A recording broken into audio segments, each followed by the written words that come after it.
LSG last match చాలా ఘోరంగా ఓడిపోయారు ఎస్ఆర్ఎస్‌తో. జస్ట్ 9 ఓవర్స్‌లోనే ఎస్ఆర్ఎస్ కొట్టేశారు. అంత ఘోరంగా ఉన్న ఫార్మ్ ఇలా ఓడిపోవడానికి హాయ్ గైస్, మమస్ Teja match number 64 preview DC versus LSG.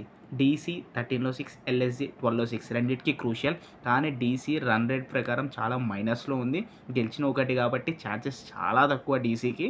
ఎల్ఎస్జీకి అంటారా, రెండిట్లో 2 గెలిస్తేనే బెనిఫిట్, లేకపోతే చాలా కష్టం. కానీ ఎల్ఎస్జీ లాస్ట్ మ్యాచ్ చాలా ఘోరంగా ఓడిపోయారు ఎస్ఆర్ఎస్‌తో.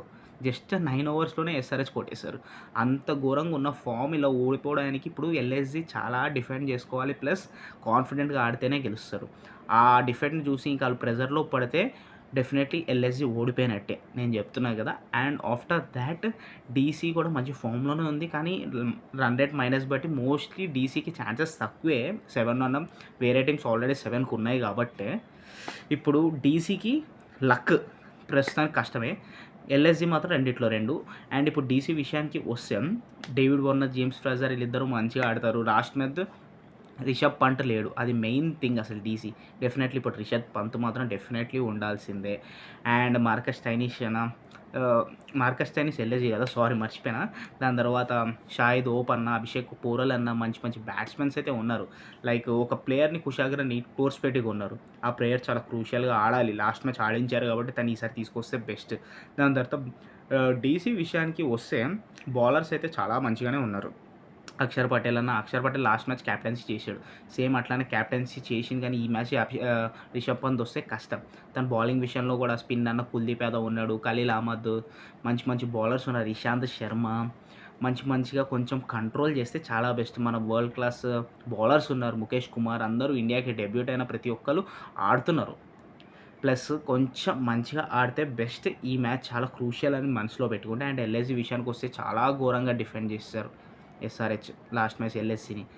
అందుకని చాలా కాన్ఫిడెంట్గా ఆడాలి ఈ మ్యాచ్ మాత్రం. అరుణ్ జైట్లీ స్టేడియంలో జరుగుతుంది, ఢిల్లీకి చాలా ఫేవర్. కానీ స్టేడియం బట్టి కాదు, కానీ కాన్ఫిడెన్స్ బట్టి మ్యాచ్ చెప్తాము.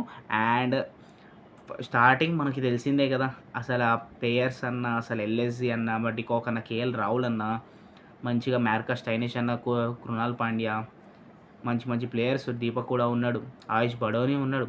లాస్ట్ మ్యాచ్ ఆయుష్ బడోని చాలా బాగా ఆడాడు. మంచి మంచి ప్లేయర్స్. నికోలస్ పురాన్ అయితే మంచి ఫినిషింగ్ రోల్లో ఇచ్చి పడేస్తాడు.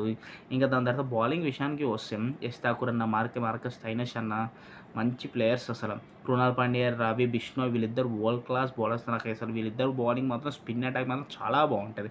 అండ్ మనం బౌలింగ్ విషయం చూస్తే నవీన్ ఉల్లాక్ కూడా వచ్చేసి, నవీన్ ఉల్లాక్ నిజంగా చాలా మంచి బౌలర్. తను వేసే పేస్ అన్న, లైక్ లైన్ అండ్ లెంత్ అయినా చాలా బాగా పడుతుంది. స్వింగ్ వేయగలుగుతాడు, లైన్ అండ్ లెంత్ వేయగలుగుతాడు. ఇట్లాగే తను మంచి ఆఫ్ఘనిస్తాన్ బౌలర్. ఫ్రాంక్గా చెప్పాలి అంటే తనకి ఇంకొంచెం ఛాన్స్ ఇస్తే బెస్ట్. లాస్ట్ మ్యాచ్ ఆడాడు, ప్లస్ ఈ మ్యాచ్ డెఫినెట్లీ ఆడగలుగుతాడు, డెఫినెట్లీ చెప్తున్నాను. తను కొంచెం స్టార్టింగ్ ఓపెనింగ్ బాల్ కూడా తనకి ఇప్పిస్తే కొంచెం బెటర్. వై బికాస్ పేస్ కూడా మంచి కంట్రోల్ చేయగలుగుతాడు. వేరే బ్యాట్స్మెన్స్ని కొట్టించగలన్నా, స్వింగ్ చేయగలుగుతాడు. పేస్ మినిమం 135 ప్లస్ ఈజీగా వేయగలుగుతాడు తను. ఇదనమాట. డీసీ విషయానికి వస్తే మైనస్ రన్ రేట్ చాలా మైనస్ ఉంది. రేపన్న మ్యాచ్ బాగా 250స్లో అలా కొడితే, 240స్లో కొడితే అప్పుడే డీసీకి బెనిఫిట్. ఎందుకంటే ప్లస్కి రన్ రేట్ వేరే టీమ్స్ ఆల్మోస్ట్ 7 ఉంది. రేపు డీసీ గెలిస్తే 7లోకి వెళ్తుంది. కానీ ఎల్ఎస్జీకి మాత్రం 12లో 6, రెండిట్లో 2 గెలవాలి. ఏది రణమా యుద్ధమా అన్నట్టు. ఇంకా ఒక్క మ్యాచ్ ఓడిపోయినా ఎల్ఎస్జీకి మైనస్కి వెళ్ళిపోతుంది రన్ రేటు, ప్లస్ ఓడిపోతుంది. ఇదనమాట. ఎందుకంటే వేరే టీమ్స్ ఆల్మోస్ట్ ఫుల్ కాంపిటీషన్లో ఉన్నాయి. చెన్నై అయినా ఎస్ఆర్హెచ్ ఎట్లానో వెళ్ళిపోద్దని నేను అనుకుంటున్నా. రెండిట్లో ఒకటి గెలవాలి. మన సిఎస్కే ఒకటిలో ఒకటి గెలవాలి డెఫినెట్లీ. ఇంకా ఒకవేళ అన్నీ 7లో ఆగిపోతే, 4థ్కి వచ్చేసప్పటికి 7లో ఆగిపోతే రన్ రేట్ చూస్తారు. రన్ రేట్ ప్లస్లో లేకపోతే లాస్ట్ మ్యాచ్ ఏ టీం అయితే ఉంది అనుకో, ఆ టీంకి ఇంత రన్ రేట్లో కొడితే ఆ టీం గెలవచ్చు అన్నట్టు ఇట్లా చూపిస్తారు. అందుకని లక్ అనేది చాలా ఫేవర్ చేయాలి. లాస్ట్ 4థ్ టీంకి మాత్రం ప్లే ఆఫ్కి వెళ్ళే 4థ్ టీము, అది ఏదైనా అవ్వచ్చు. చెన్నై అవ్వచ్చు, డీసీ అవ్వచ్చు, ఎల్ఎస్జీ అవ్వచ్చు, ఎప్పుడు ఏదైనా అవ్వచ్చు. మన ఎస్ఆర్హెచ్ మాత్రం డెఫినెట్లీ వెళ్ళిపోద్దని నాకు కాన్ఫిడెన్స్ ఉంది. మన ముంబై వెళ్ళిపోయింది. అందుకని రేపన్న మ్యాచ్ చాలా క్రూషియల్. 2 మ్యాచెస్ ఏదైతే వెళ్ళాలనుకుంటున్నారో మంచిగా ఆడితే బెస్ట్. కానీ ఎప్పుడు ఏదైతే చెప్పలేము. డీసీ అనుకుంటే డీసీ, ఎల్ఎస్జీ మాత్రం డెఫినెట్లీ అది. ఇదన్నమాట మమస్ తేజ. ప్లీజ్ సబ్స్క్రైబ్ టు మమస్ Teja YouTube channel. Love you all.